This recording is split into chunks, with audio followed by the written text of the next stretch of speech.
which is a policy research center housed at the American University of Iraq, Suleimaniya, of which I'm a proud alumni. To access our research and previous webinars, please consult our website and AUIS's YouTube channel. Today's webinar focuses on the Iraq-Turkey relationship in the midst of regional tensions in the Mediterranean, but also in the broader Middle East region.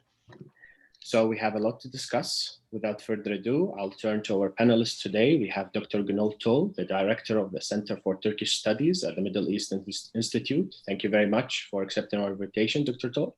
Thanks for inviting me. Thank you. We also have Dr. Bilal Wahab, a fellow of the Washington Institute, and Dr. Henri Barkey, professor of international relations at Lehigh University. Thank you for making the time, doctors. Thank you. Of course. We'll begin with opening remarks from each of our panelists, then we will move to questions from across the panel, and then, of course, questions from our audience.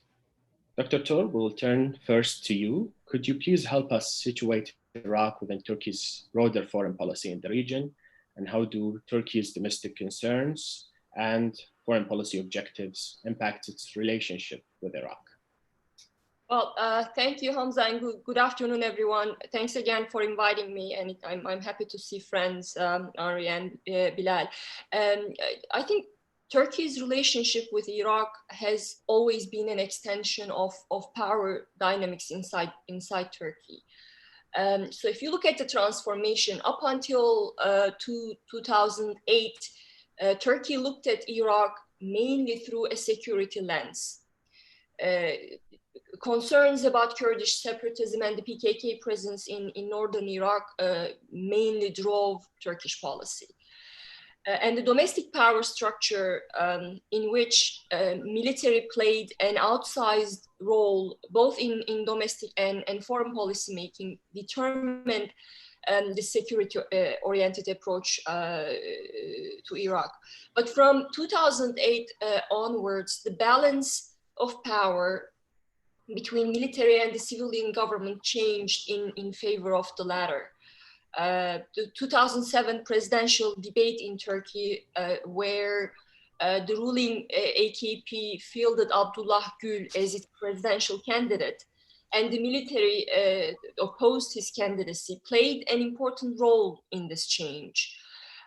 Despite the military's opposition, Gül was elected president, and the AKP increased its votes in the early elections in 2007. So that, in a way, played a critical role in changing the power dynamics between the balance of power between the ruling party and the military in favor of civilian government.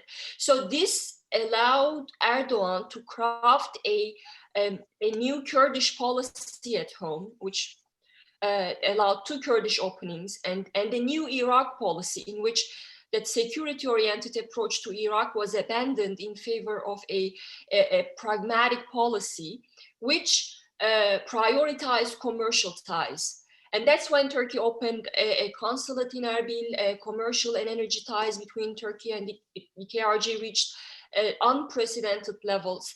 And of course, during the height of the war on the Islamic State, when Erbil was largely cut off from Baghdad, Turkey played the role of an economic lifeline and also an important military partner.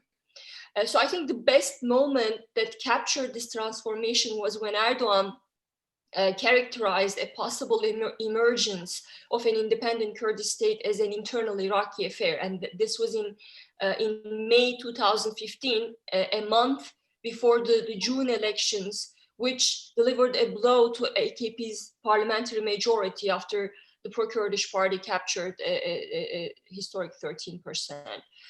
So starting from 2015, internal dynamics in Turkey changed. And this change was reflected in the way Turkey saw Iraq and Iraqi Kurds. Erdogan struck an alliance with ultra-nationalists and built his political survival strategy on an anti-Kurdish platform. And then came the KRG's independence referendum in 2017. Mm-hmm. Turkey was at the forefront of regional criticism, and Turkey's relations with the KRG deteriorated to the point where Ankara and Baghdad agreed on opening a second border crossing to bypass Erbil and establish direct links between Turkey and Baghdad. So since the independent referendum, obviously there have been efforts to mend ties. I mean, recently the president of the Kurdistan region, Neçirvan Barzani, paid a visit to Ankara. So Turkey wants to boost trade and energy ties.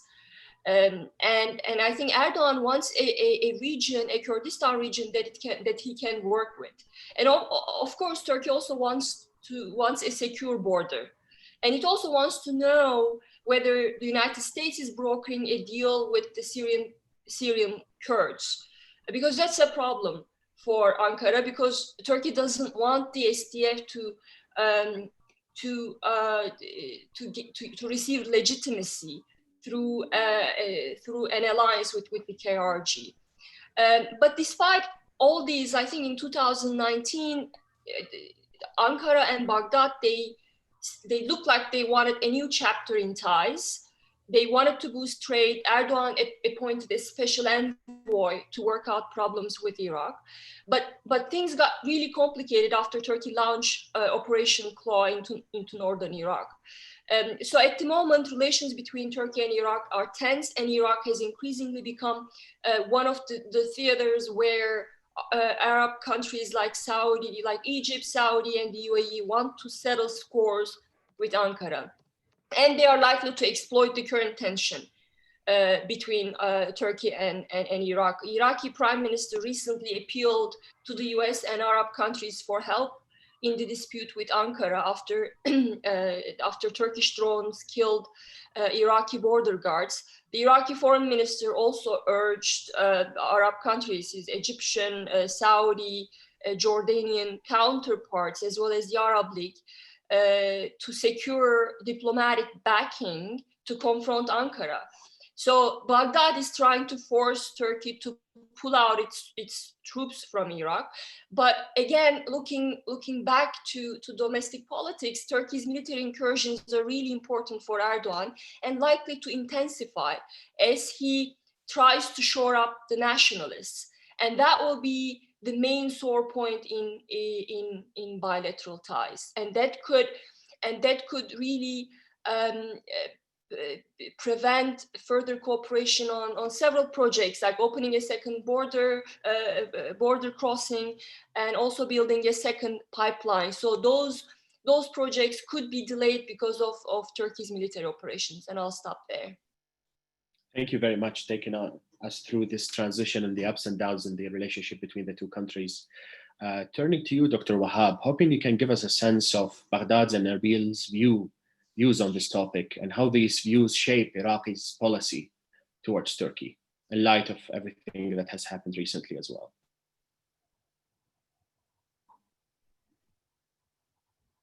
You are on mute, Dr. Bilal. Thank you very much, Hamza, for hosting me, and to AUIS as well, and for pairing me with colleagues and friends, Henri and Gönul. Excellent question that you're asking. I think the stakes in this relationship between Iraq and Turkey are rather significant. First, Iraq does need better international relations, better relations with its neighbors. The ubiquitous demand of Iraq to reduce its dependence on Iran is not merely done by forcing Iran to leave or to limit its influence in Iraq. I don't think that is realistic given how strategically important Iraq is to Iran. The way out of that is for Iran not to have a monopoly of influence inside Iraq. And what that means is that Iraq needs to have better relations with other international and regional powers in order to balance Iranian influence and be able to at least have deny Iran the outside influence that it plays. And in that department, Turkey plays a significant role. Perhaps a second stake in this relationship is trade and development.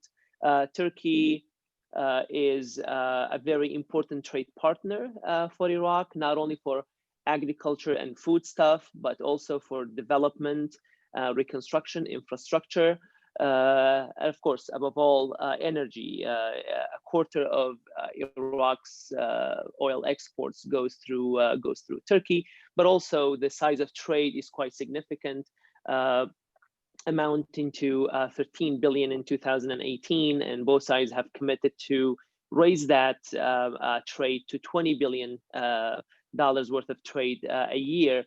Some 12,000 Turkish companies operate in Iraq, and even if I mention agriculture, if you look at eggs, for example, 71% of Turkey's egg exports go to Iraq. I'm not sure if that's a good thing for Iraq, but definitely that helps Turkish farmers. The energy dimension I'll get to in a second, but let me talk about security for a minute. The security concern that Turkey has, obviously, its ongoing war against the PKK has taken an uptick, as Gönul also mentioned. There is a Turkish military activism for, again, the reasons that Gönul outlined eloquently. But Sinjar in particular has become a particular flashpoint. I think it's become a new Kirkuk, where the Iraqi government, the KRG, and Turkey have vying interests, and all look at the PKK presence in Sinjar in different lenses. So in 2008, then Iraqi Prime Minister Maliki and then Prime Minister Erdogan signed a high-level strategic cooperation council. And of course, there are old treaties or understandings, exchange of letters between Turkey and Iraq about border security that now the Iraqi government feels that Turkey is in fact exploiting. There is language as to Turkey being able to enter up to 5 kilometers into Iraqi territory within 72-hour notice to the Iraqi government, and only to stay for 72 hours. Obviously, the Turkish military is completely ignoring and disrespecting that kind of agreement. They have bases inside Iraq. In Bashiqa, they enter not tens of miles inside Iraqi territories, and they kill civilians, and of course, most recently, Iraqi border guards. And despite the Iraqi response of calling the ambassador or canceling a meeting by the Turkish defense minister, the Turkish government doesn't seem to take the Iraqi cries very seriously, and I haven't seen them even apologize. But these security tensions sometimes are put under the rug and try to be quieted at times, as we see, for example, in the current government, because Prime Minister Kadhimi has probably larger fish to fry. But under Abadi, for example, we saw direct spats between him and President Erdogan publicly. So the renewed security concerns for Turkey and the military activism is really taking over the economic and the energy cooperation that has for years defined the Iraq-Turkey relationship. A fourth issue is the issue of water. As you know, the Tigris and Euphrates have been suffering, and one of the reasons is because Turkey and Iran have been building dams on these on the rivers and the smaller rivers that feed into these two, Tigris, the Euphrates. But in the case of Turkey, the Ilisu and how quickly Turkey is filling it is really impacting the downstream of the rivers. I get to the energy cooperation, which probably say more about in this case. Turkey is an important outlet for Iraqi oil exports, definitely a lifeline for KRG oil exports, and indeed the very survival of the KRG energy industry.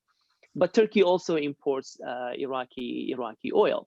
The Turkish dream, the Turkish energy goal, ever since the Cold War ended, has been to become an energy hub in the region, to become a competitor to Russia, an alternative to Europe for energy supply. Initially, Turkey looked at the Turkic countries and in the former Soviet Union. That didn't look so good. Turkmenistan, Kazakhstan, and others, they had, Russia had a greater sway on them than Turkey did. Then all of a sudden, Iraq became more appealing, and when the Turkish government started the conversations with Iraq, the Iraqi side wasn't as responsive, wasn't responsive enough to the Turkish taste. Although in 2010, the Iraqi government and the Turkish government updated and amended the 1973 Iraq-Turkey pipeline agreement, the transit agreement. They added some protections to it. They added fees, the transit fees, but perhaps more crucially and ominously for Turkey, they added an arbitration clause. But soon after, when the Iraqi government had its own issues with oil nationalism, security, a divided government, the Turkish government took a gamble, perhaps, to ignore Iraq and not wait for Iraq to put its act together and turn to KRG. And that pivot to the KRG has been the very reason why the KRG has managed to have an oil and gas industry. But obviously, this has been a two-way street. It goes to what Gönul has discussed as part of Turkish policy of having good Kurds and bad Kurds, and that helped the Turkish policy vis-a-vis its own elections in the Kurdish areas for a while.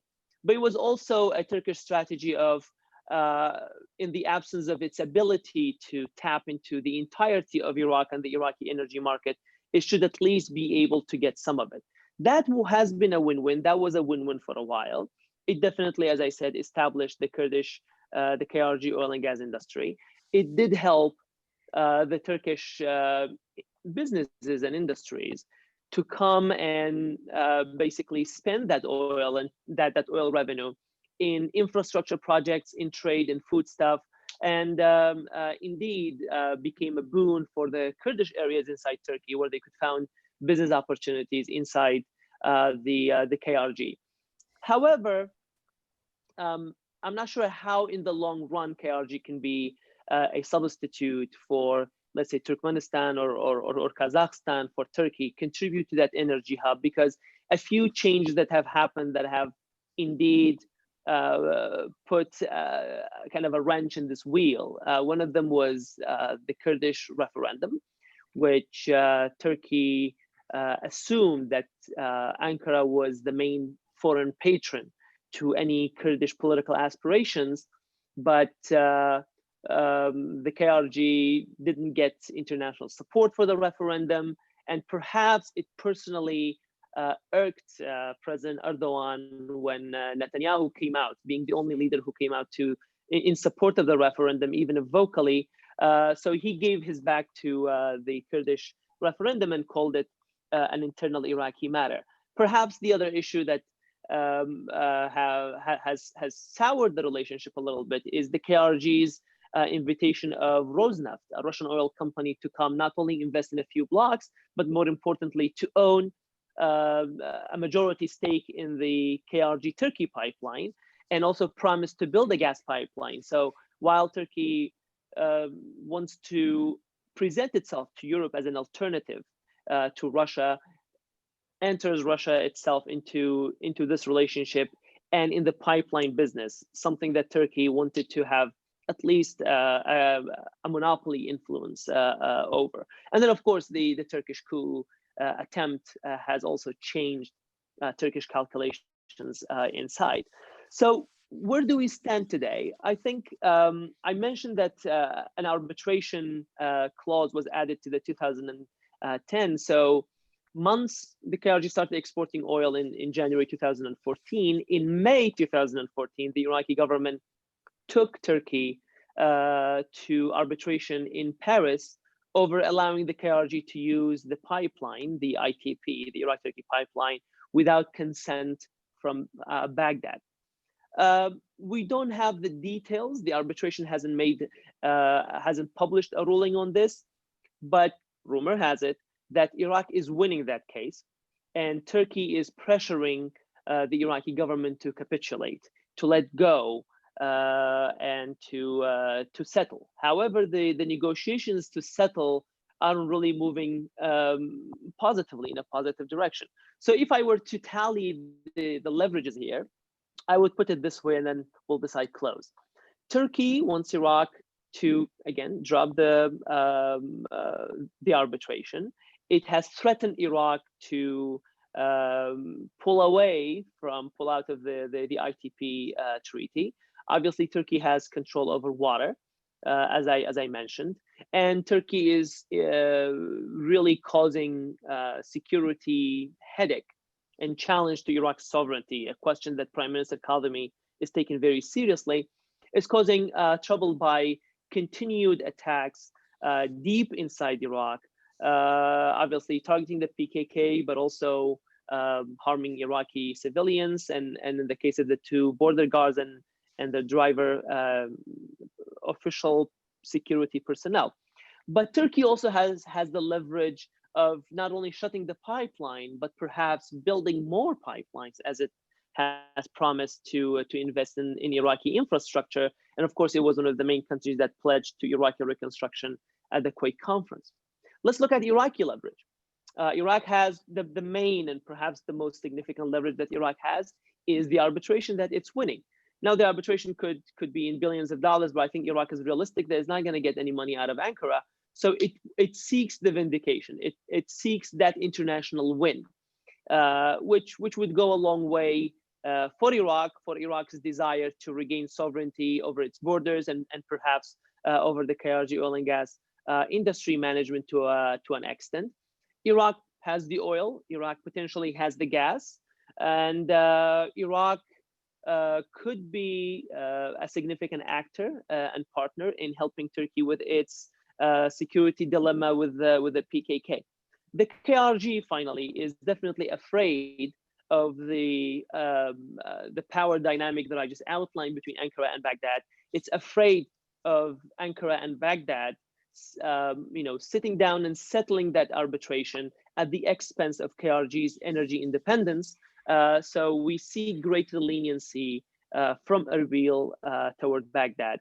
And of course, the dynamic within the KRG has also changed since the referendum.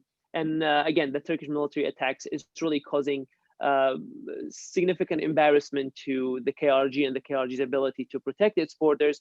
So increasingly, the KRG needs Baghdad for budget, needs Baghdad for protection of the borders. And we see that in recent negotiations, there has been greater leniency from Erbil toward Baghdad, and to an extent, vice versa. Thank you.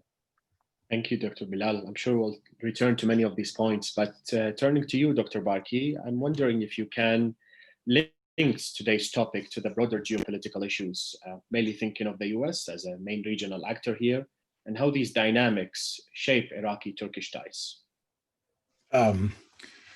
Thank you, Hamzeh. Thank you, AUIS. And I have to say, it's kind of difficult to be a speaker after two excellent presentations by Gönul and Bilal. So it's unfair, I want to say at the beginning.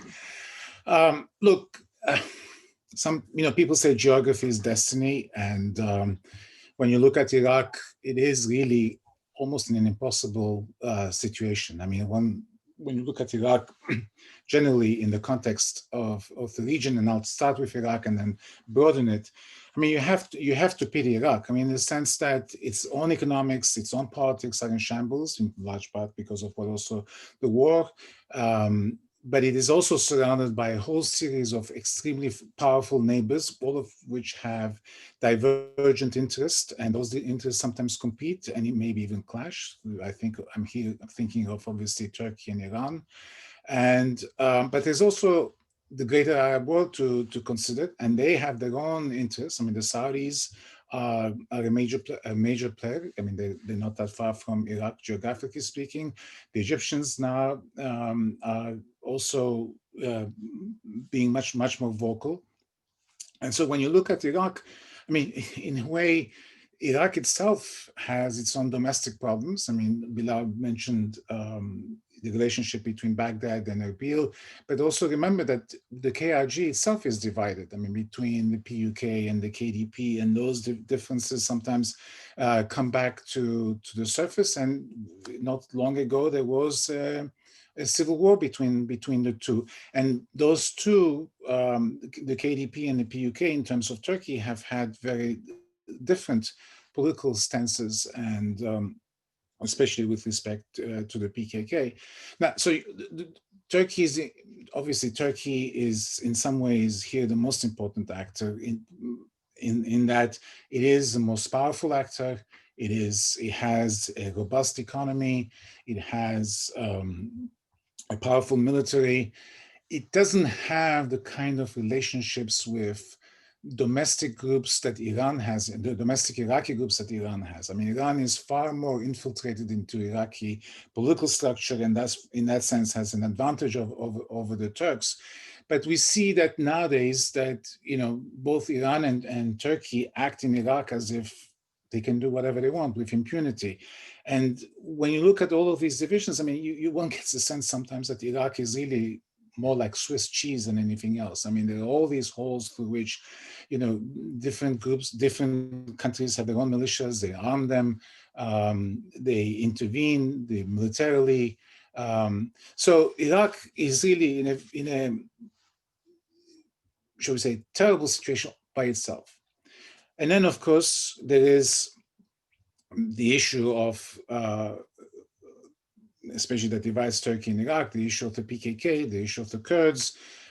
Turkey is an interesting position. On one hand, it recognizes the KRG. I mean, the KRG is called the Kurdistan Regional Government, yet it has a very serious problem with Kurds. And in some ways, it has been actually quite successful in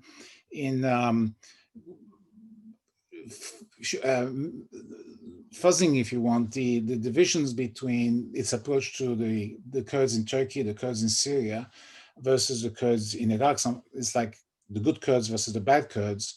And clearly, even though the Turks now accept the KRG, what they really do not want from a regional perspective and from a, shall we say, strategic perspective, they do not want another KRG emerge in Syria. And this is what they were really, really afraid of. And that's why they took such a hard line against American intervention and American help for the PYD.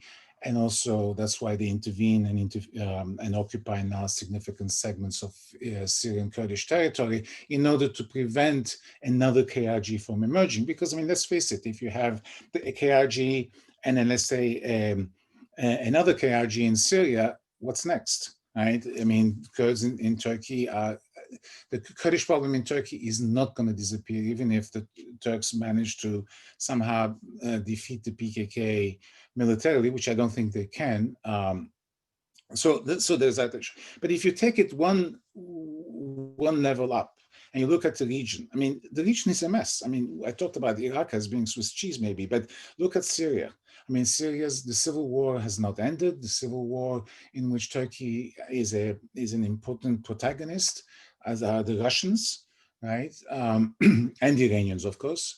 And so how eventually Syria emerges, what kind of Syria emerges will have an impact on Iraq. We don't know when that will happen.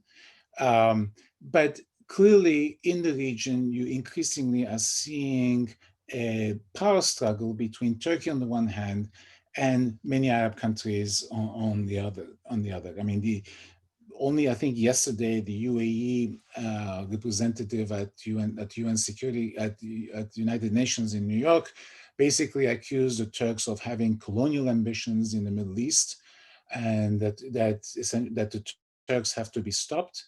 And yes, the Turks have become far more call it aggressive, far more pushy in not just with respect to Iraq and the Middle East, but also we're seeing it in the Eastern Mediterranean, and maybe even with the onset of fighting in between Azerbaijan and Armenia. So in some ways, Turkey is overextended, but there's no question that the government in Ankara, which, you know, appears to be kind of unified. You know, you have one leader and one decider, and he takes all the decisions, even though there are clearly serious domestic problems emerging for that government. Nonetheless, it appears as if it has an agenda.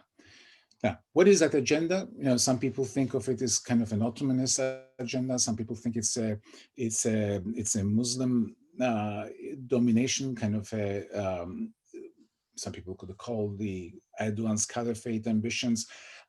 I don't think it's any of these. I think it's more a nationalist agenda, whereby the Turks are trying to control the events in their immediate neighborhood, but it is mostly a way for the Turks to become a significant international power, right? And they're already seeing resistance, not just from obviously the regional countries, but the French, for instance. The French are now involved not just in the Eastern Med against the Turks, but also in Iraq. The Iraqi prime minister is going to, on October 15th, I think, to see Macron. Macron has been very, he has expressed his positions, and we see kind of the French coming back through Lebanon, through the Eastern Med, and now through Iraq, trying to come into the Middle East. In part, of course, it is a reaction to the perception that the United States is exiting the Middle East. And we do not, of course, know how this is going to play out, given the fact that we are, I don't know, 30 plus days away from elections in the United States. And if Vice President Biden were to win the elections, we may end up with a different policy in the Middle East. That said, even under Obama, people thought that the United States was less interested in the Middle East and was kind of pivoting towards East Asia as a more important region. So there is this perception that the United States is no longer as interested in the Middle East, and therefore the French are coming in now to kind of bolster the shall we say, the Western perspective, and also obviously to stop the what they see is Turkish expansionism in many ways. And so, but underneath all of this, of course, I think is Erdogan's ambition to, as I said earlier, to become make Turkey into one of the major powers. I mean, he's been very open about this almost from the beginning of his rule in starting in 2003. I mean, he's been always saying that the UN Security Council, the world is bigger than five, meaning the 5 permanent members of the UN Security Council, and he keeps talking about the UN Security Council being reorganized, and he thinks that Turkey should be a major factor in this. Right? So he has this great ambition to make Turkey into consequential power. To do that, he thinks he has to exercise a great deal of influence in the region, right? Kind of become the most important regional power, and that, of course, gets opposition. I mean, his intervention, the one thing I forgot to mention, his also intervention in Libya has rankled, especially the Egyptians, since Libya is a neighbor of Egypt, but it is in Syria and in Libya and in Iraq, if you think about it, Turks are intervening or interfering in Arab political affairs. And this is actually an unusual, if you look at Turkish, shall we say, history through the 20th century until Erdogan came to power, Turkey never wanted to be part of the Middle East. Turkey kind of shied away or ran as far away from the Middle East as it could. Now it's coming back into the Middle East with great ambitions, right? And so, and that's really making the Arabs worry, in part because, as I said earlier, I mean, Turkey is by far the most powerful country militarily and economically, and it is part of the NATO alliance, even though clearly NATO in this particular part of the world is not going to back Turkey. But so this is all taking place in the context, and we don't know what the next move is going to be. Sometimes things happen because accidents happen. There can be an accident on the high seas in the Mediterranean. It can be an accident. I mean, like clearly Turkish moves in northern Iraq against the PKK has killed a lot of Iraqi civilians. But we don't know what may happen, in the sense that in Libya you may have another conflagration. And so the situation is very, very unsettled at the moment. And you're playing chess with almost your eyes closed, I think. And let me stop there. Thanks a lot, Professor. Now we more or less have a full picture thanks to your remarks. Now we'll move to questions from across the panel. And I was wondering, Professor, if you would raise the first question to either Gönul or Bilal. Oh, God. Let's see who I want to do. So I hope you'll be nice to me. Bilal, you talked about the water issue. And in many ways, the Euphrates and the Tigris are the lifeline of Iraq. Right? Iraq has always been defined by those two rivers. We have climate change on the one hand. We have the damming of these rivers. How do you see this evolving? I mean, how do you see, if water levels really decline, what will be the impact on Iraq? Anyway, that's my. Am I supposed to ask you a question too, or can I just stay there? And no, this is great. We'll have Bilal address questions too, Bilal. Thank you, Henri. I think oil is very important, very strategic. It usually gets seconded water. to. Sorry, water. Water is very important, very strategic, and usually gets seconded to oil. See, I just did it too, subconsciously. And now increasingly to flare-ups, security flare-ups at the border. But this is also a characteristic of the Middle East, the short-termism. Whatever is in front of you, whatever wolf is at the door, gets the greater attention. Water, compared to that, is definitely more strategic. I completely agree with you that the question of climate change is not it hasn't really been elevated to a significant variable in our analysis of the Middle East. I'm very happy that you raised it, but that is why I had a tally of leverage points, and there is a lose-lose equation to be looked at, where Iraq and Turkey are adversaries. And the reverse side is that there is a lot to be gained from both sides if they were to cooperate. Obviously, it's understandable that Turkey needs the LSU, but there are also ways that Turkish strategic water reserves and agriculture policy shouldn't be at the expense of drying the Iraqi rivers. And there are nefarious ways of looking at this. Definitely Iran is accused of that, of trying to weaken the Iraqi agriculture sector in order to boost their own exports.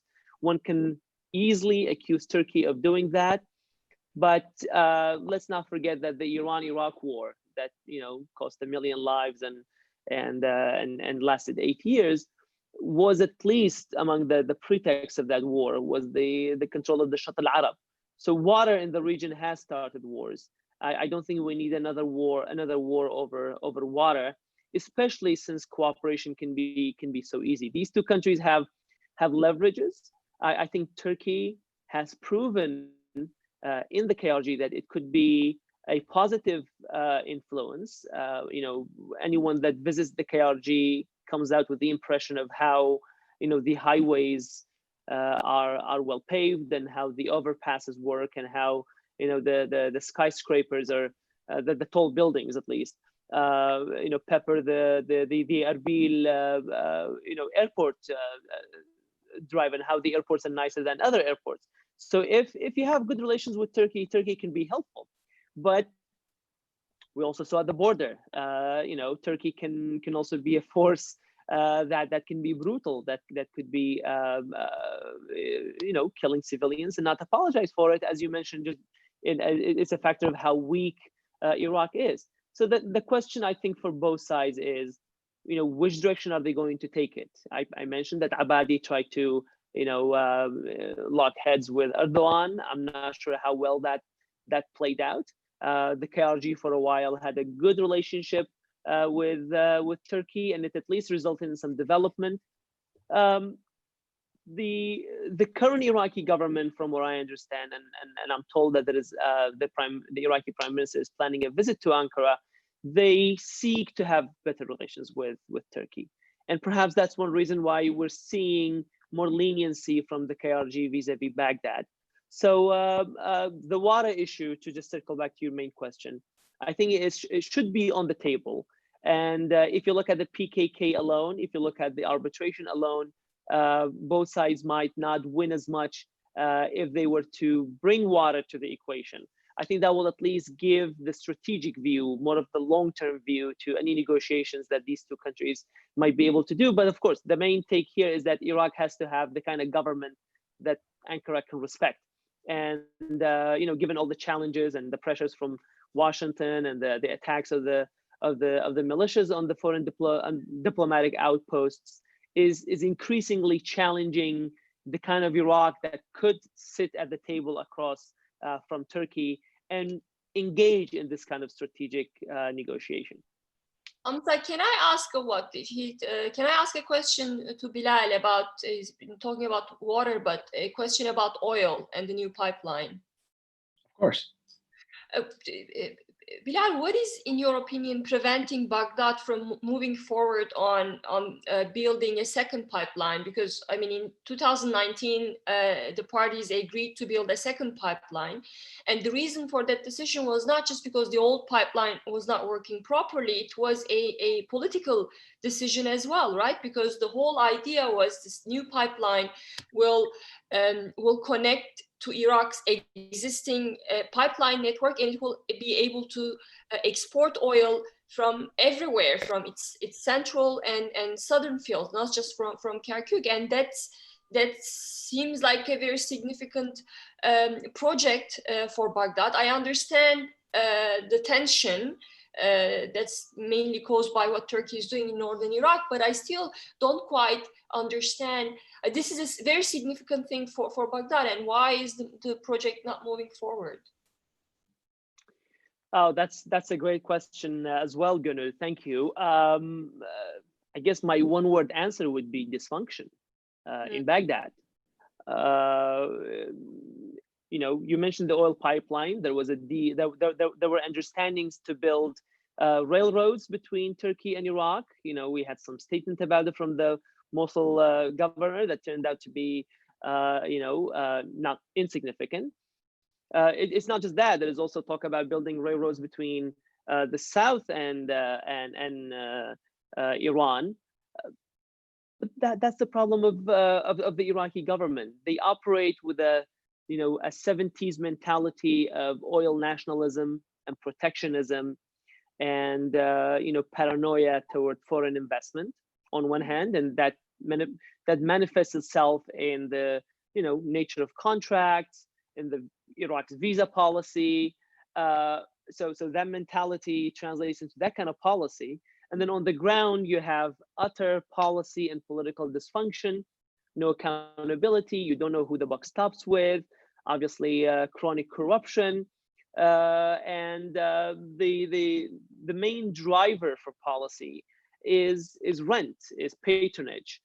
So that kind of strategic, projects like building a pipeline, it needs two things. Either you have the capacity yourself to do it, which Iraq lacks, or you outsource it to foreign investors, which, as I mentioned, oil nationalism is barring the Iraqi government from doing. So then you end up with a lot of promises with nothing on the ground. And actually the list goes beyond, railroads and pipelines to, bid rounds of oil, and let alone agriculture projects, development projects. I mean, there's a reason why poverty rates in southern Iraq are in the double digits. You know, place like the Qar is 45%, in Basra, which accounts for, you know, the majority of Iraqi oil, 25%. And these are areas that haven't had Al-Qaeda or haven't had ISIS or haven't had any of the sort of sectarian tensions.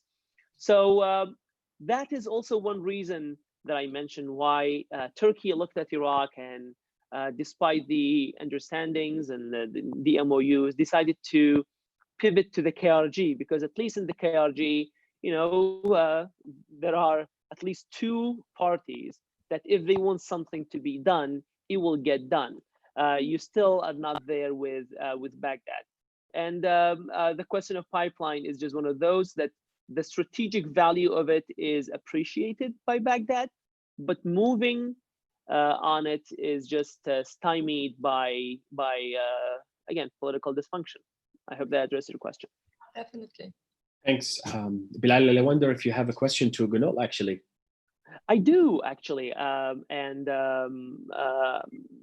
My question is, and Henri, by all means, feel free to chime in as well. Given how extended Turkey is in the region, and you know, Henri outlined the regional, the external aspect of that, and Gönul outlined the internal reasoning and rationale for that. So Turkey seems to be in a very different place, militarily extended. They just opened a new front. Every time we say that Turkey cannot afford to open a new front, it does.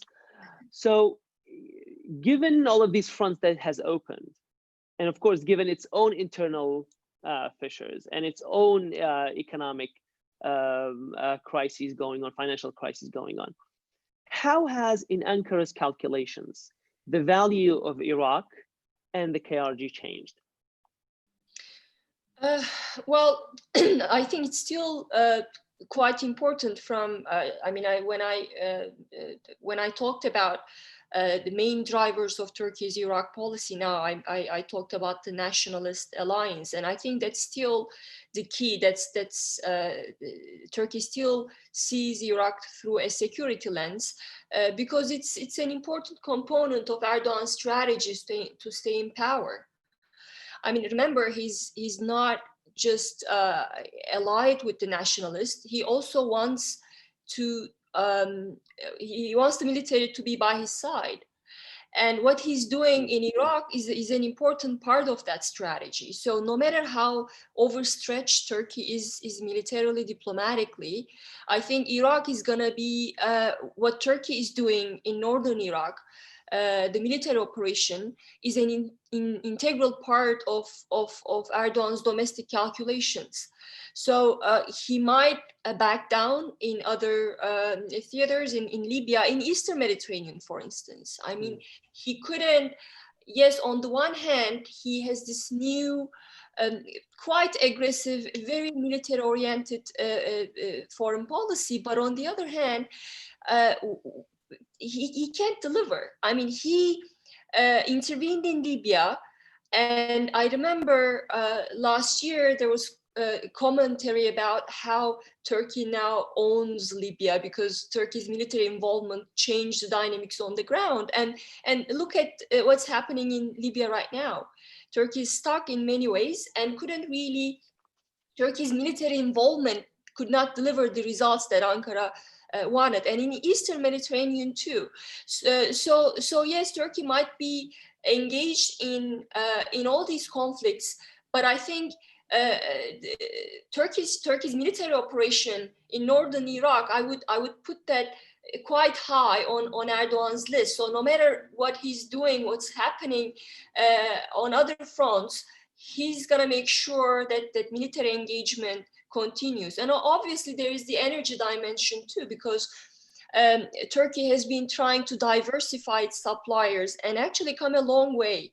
I mean, Russia used to be Turkey's top supplier, gas supplier. Now it's Azerbaijan. And part of that is because Turkey has increased its purchase of LNG, but also Turkey has been trying to do that for some time. So that's why Iraq plays an important role there as well. So I think despite all the foreign policy and domestic headaches that Erdogan is suffering at the moment, Iraq is still, it's important.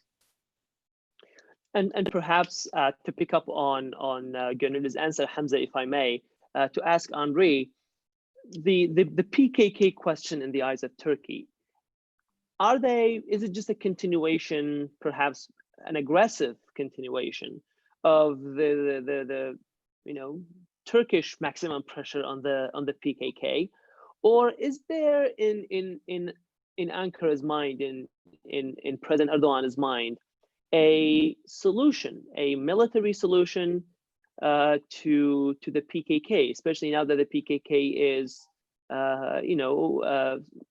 somewhat outsourced to Syria as well? Good question, Bilal.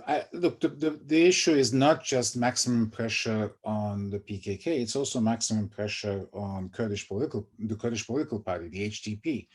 Right? I mean, almost all of the mayors that the HDP had elected in the east and the southeast all have been dismissed. Almost every day you have new charges brought against Kurdish MPs or the MPs from the Kurdish political party, because none of them are Kurds, and they're thrown into jail. The leader of the well, he's no longer officially the leader, but the person who made the HDP into the force that it is today, Selahattin Demirtas, has been in jail now for 4 years on the completely non-supportable accusations, right? And it is all because what Gönül earlier said, in 2015, the HDP emerged as the one party that could somehow galvanize enough opposition to deny Erdogan a majority in parliament. And let's face it, I mean, the main Turkish opposition has always been kind of not very efficient, not very. It's been pursuing the same policy over and over and over again without getting any new results, any improvement in his position. Whereas the HDP emerged out of nowhere. I mean, a lot of people who are not Kurds voted for the HDP, and as in order to break the logjam, and because also it was pushing new ideas and also left-wing ideas. And also it was very influential in the defeat that Erdogan suffered in Istanbul, especially in the mayoral elections. So the pressure that Erdogan has now on the Kurds is not just on the PKK. Look, the Kurdish problem in Turkey has been going on for decades, if not more than a century, and I don't think it's going to disappear just because you're putting all this pressure. There was a point when Erdogan was actually negotiating, supposedly. To what extent that was genuine, I don't know anymore. But he was negotiating with Öcalan, and that kind of broke the ice in Turkey, really changed the atmosphere significantly. That could have brought genuine change in terms of both PKK activities and Kurdish political activity, and bring it more into the mainstream.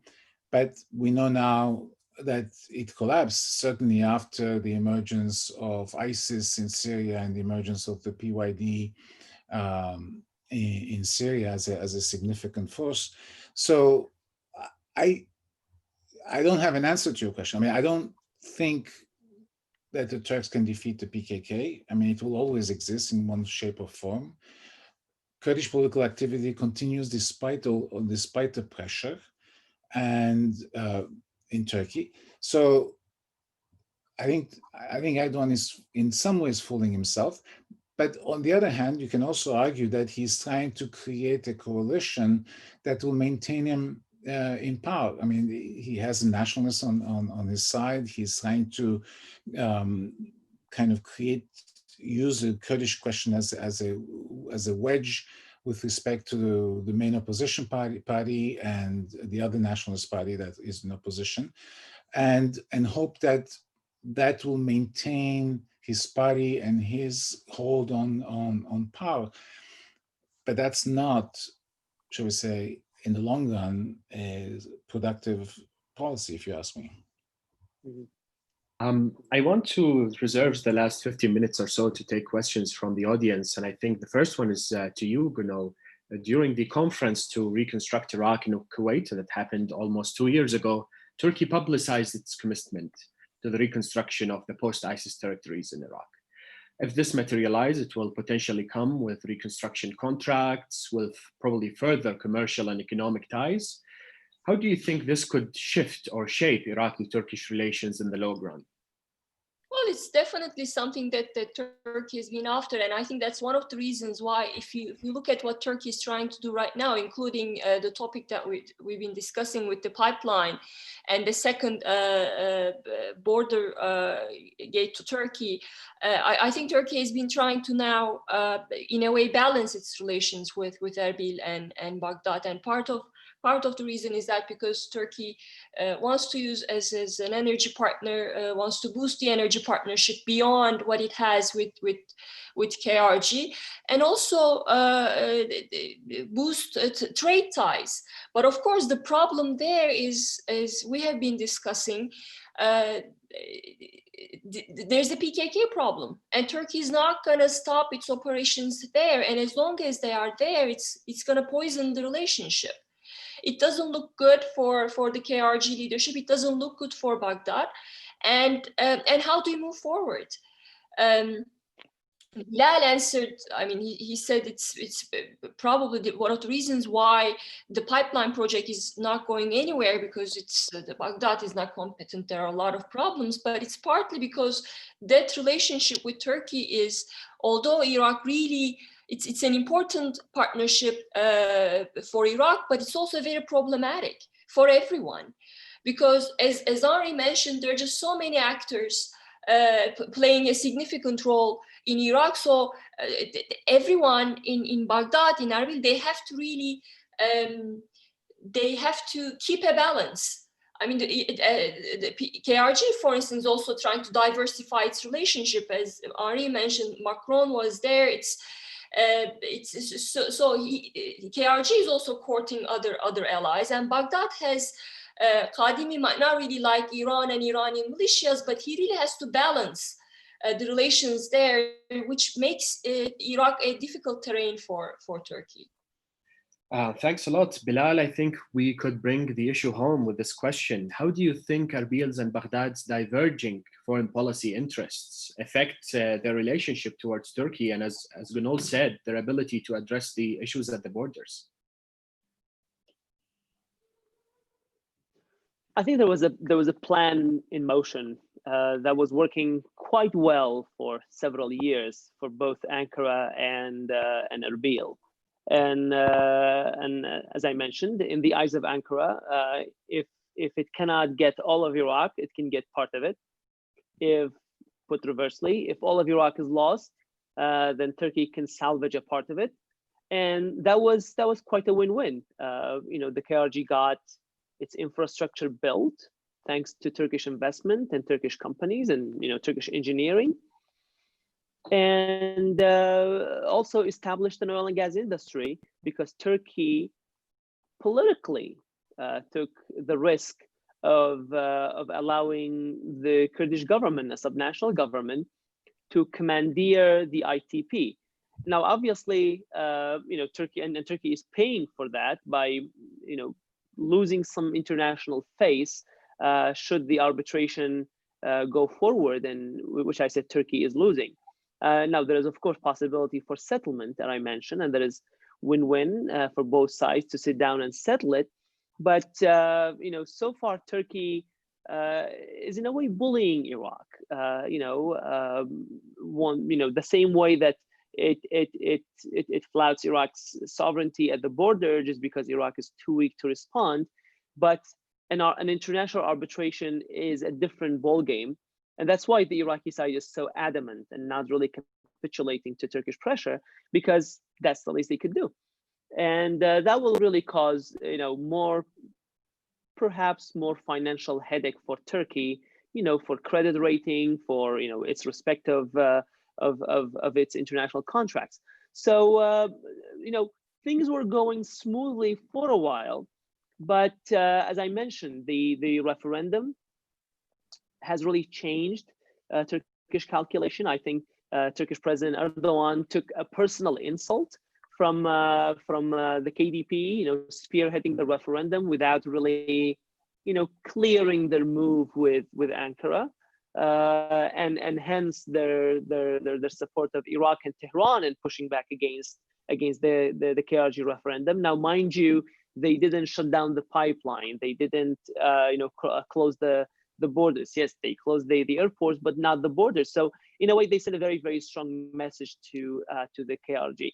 Has that model, as Turkey once wished, been exported to the rest of the country? Where the Iraqi government might say, look at the KRG, how much they're benefiting from this relationship. We might as well do that. I don't think that's happening. I don't think that's going to happen anytime soon because of the dysfunction that I addressed in my answer to Gönül's question. But that's still a possibility. I think Prime Minister Kaldırım has looked at Turkey and he's looking at his options. Do I want Turkey to be a friend or do I want Turkey to be an enemy? And I think he's choosing friendship over enmity, again, for economic reasons, for financial reasons, for the issues over the border security, because there is no Iraqi solution to that. The questions over water, as Henri mentioned, but then also more importantly, to balance Iraq's foreign relations. So the referendum is one, and then of course Turkey's internal calculations in the region has also changed. It's one thing for Turkey to have a strong economy and then look at Iraq and then go work in the KRG. It's a different dynamic when you have a weak Turkish economy, an overstretched military with multiple fronts, where the security challenges out of Iraq, by the PKK, and then of course exacerbated in Turkish eyes by a rising Kurdish nationalist movement or governance project in Syria. So much is now dependent, I think, on how the Iraqis and how the Iraqi government, how the KRG approach Turkey. I wouldn't anticipate any much proactive Turkish approach or approaches or endeavors toward Iraq. I think it would be more demand driven from the Iraq and the KRG side than supply driven from Turkey. Can I ask a question, Hamza, to both Henri and Bilal? What do you think if, God forbid, Trump is re-elected? Now they're talking about withdrawing from closing down the embassy and all. So how would that impact the dynamics on the ground, the dynamics between the KRG and Baghdad, and would that have implications for Turkey? If I may just add to this a little bit, because we also have a similar question, to what role do you see of a potential Biden win could also reshape Iraq-Turkey relations? So now we have both perspectives. Please go ahead. In terms of the comparison, look, it's very hard to kind of figure out what the Trump administration would do. A second Trump administration would do.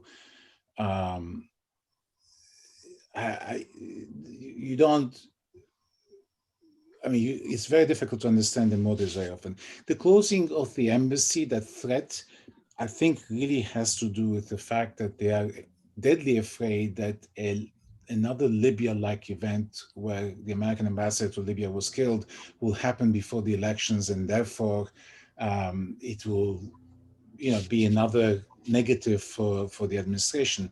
So I don't necessarily think that that's really an important issue.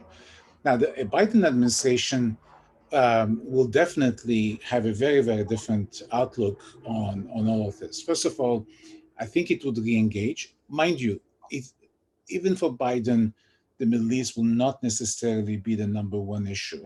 China is not by far the most important issue for American administrations. But in the Middle East, remember that Biden has always been very pro-Kurdish, right? within the Democratic Party and on the Democrats on Congress, there's a great deal of anger towards Turkey for whether it's the S-400s or a whole variety of other issues, Halk Bank, right? So one can expect that the Biden administration might be more demanding of the Turks. That said, I mean, in the context to go back to what both of you were saying earlier, to me, I don't understand Erdogan's policy towards Iraq, because Erdogan had an incredible opportunity. His soft power at the very beginning of his administration, the opening to the KRG, all of this created an enormous amount of goodwill. Had he pursued that policy further or continued it, today, he probably would have owned Iraq, because he would have been, I mean, compared to Iran, he would have essentially provided a very positive image, a productive image, a very strong economic relationship. And yet he has shifted to this nationalist, revisionist outlook. I mean, look, he even mentioned at one point that Mosul and Kirkuk are really Turkish. And you can't be a neighbor and be the strong neighbor of a country like Iraq, and which has all these internal problems, and say, oh, by the way, you know, I actually own some of your territory. So he essentially has antagonized the Iraqis where they were there for his taking. And I don't understand the logic behind his policies in that sense. I mean, it's obviously just domestic politics. But it's not. But it's not. It's not really. I mean, domestically, the opening to the KRG and economic relationship with KRG in Iraq, from let's say 2003 to 2008-10, was very well received, right? And I think the Kurds in Turkey would not necessarily have also put that into jeopardy, because let's face it, I mean, one of the things we didn't mention is that at the end of the day, there is a great deal of solidarity among Kurds at the local, I mean, at the individual level, at the societal level, whether they're in Turkey or Iraq or Syria, right? So that influences the behavior of actors quite a bit. And we would have seen a very, very different Turkey in some ways. But that opening, I would just add, and I actually. Oh, sorry. Go ahead, Gönül. Go ahead. But that opening to the KRG in 2008 couldn't happen before because of the pushback from the military. It was only he had to make sure. Yeah. So that's why, I mean, the domestic context really plays an important role, because by 2008, you're talking about, I mean, the military obviously was still there. He hadn't emasculated it completely, but still you were talking about a military that was facing an embarrassing situation after presidential elections.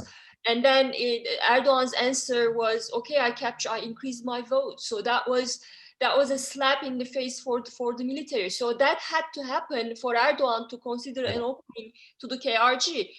I mean, he made several attempts before, but General Buchanan was very strong in his opposition. So that's why I think the power dynamics at home, I mean, you can't be doing anything. You can't be building on that partnership with the Iraqi Kurds when you are in bed with the nationalists at home, and that really defines your entire domestic survival strategy. Let me I'll answer you in a minute. Oh, I was just going to say, I actually agree. I find fascinating what you said, Henri, about how Turkey lost an opportunity. And yes, Gönül, the internal dynamic, I think definitely paved the way for a different Turkish calculation vis-a-vis Iraq, but more importantly vis-a-vis Kurdistan and the Kurds, and hence the whole idea of good Kurds and bad Kurds. But I would also say that there is also a domestic factor on the Iraqi side. I talked about the dysfunction of the Iraqi government, in the basically since 2005 on the one hand. And when Iraqi Kurdistan demonstrated at least a unity of vision, or I guess a cohesion of vision, I promise never to use unity and Kurdish in the same sentence together ever again, but at least cohesion at some point, that opened and paved the way for some really positive outcomes to come forward.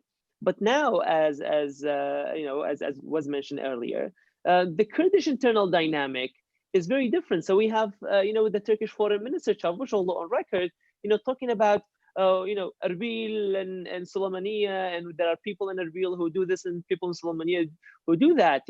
For a while that kind of nerdy analysis was reverted to us nerdy Middle East watchers. But now you have a Turkish foreign minister who's talking about Suleymaniye Airport versus Erbil Airport.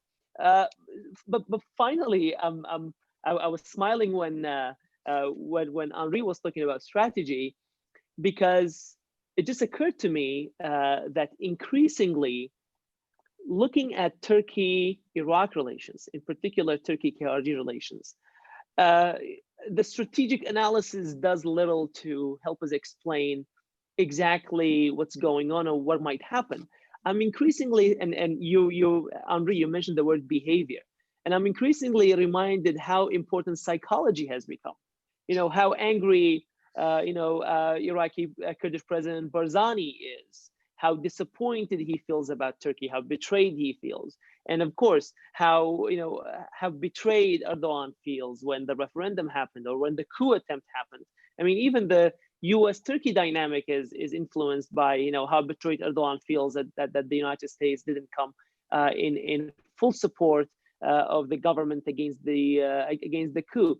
So if you agree, Gönul and Henri, that in fact leadership and psychology is an impact, and psychology of the leadership is a variable here to be at least recognized as a variable, where do you see things beyond the current leadership? Where do you see these relationships, Iraq, Turkey, KRG, beyond the current leadership in Erbil, Ankara, and Baghdad? Over to you.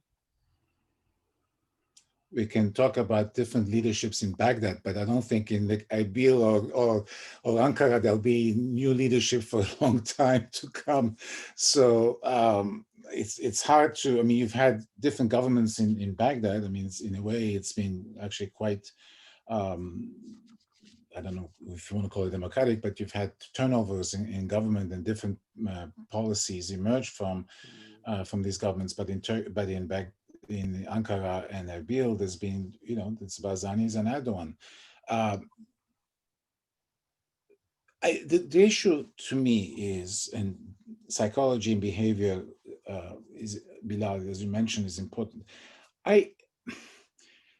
When you look at the period between 2008, after, as Gönül said, the military was defeated, there wasn't an alliance between Erdogan and the Nationalists. That came much later. That came after 2015, after Erdogan lost his majority in parliament as a result of the emergence of the HDP. So he changed tact, essentially. It was Kobani and it was the elections, right? 2014 Kobani, 2015 the election results. But in between, let's say 2014 and 2008, those 6 years were years in which he could have pursued a different policy. He could have embraced Iraq as a whole. Turkey has so much more to offer Iraq than Iran, right? In terms of, I mean, we see it. I mean, as Bilal said, if you go to the KRG and you see Turkish products and everything else in large quantities.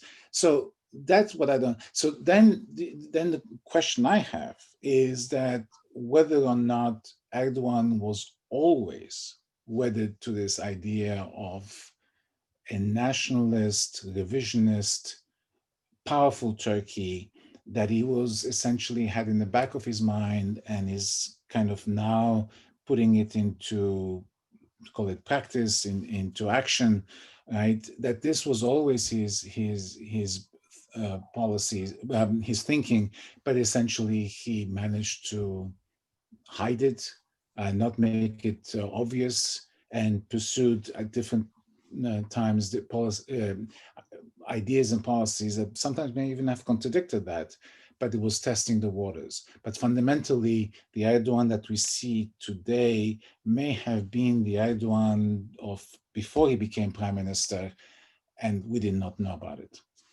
Gönul, we will take the very final words from you then on this.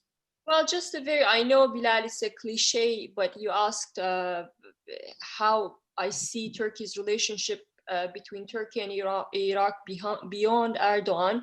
It's all about what's happening on the Kurdish front at home. I can see only the HDP could revolutionize Turkey's relationship with the KRG. But other than that, as you all know, there is a strong, as long as the Kurdish question is there, Turkish nationalism is going to remain really strong, and it cuts across political parties, and that's beyond Erdogan. That's why many argue that the alliance that Erdogan struck with the nationalists is an organic one. The one he struck with liberals, with others, with the Gülenists was not, but this one is organic in the sense that not only Islamism has always been an important component of Turkish Islamism, but it's also it's in the air, and it's the most readily available tool to mobilize masses behind your whatever your political project is. So that's why even beyond Erdogan, as long as the Kurdish question remains unresolved, Turkey's relationship, particularly with the KRG, is going to be problematic. Thank you very much. I think we can end with this remark if no one has any more concluding remarks. Dr. Tol, Dr. Wahab, and Dr. Barkey, thank you very much for this insightful discussion. Our viewers, we hope this was interesting to you. Thanks a lot. And of course, to the AUIS team and the AUIS team for their support. Till next time. Thank you.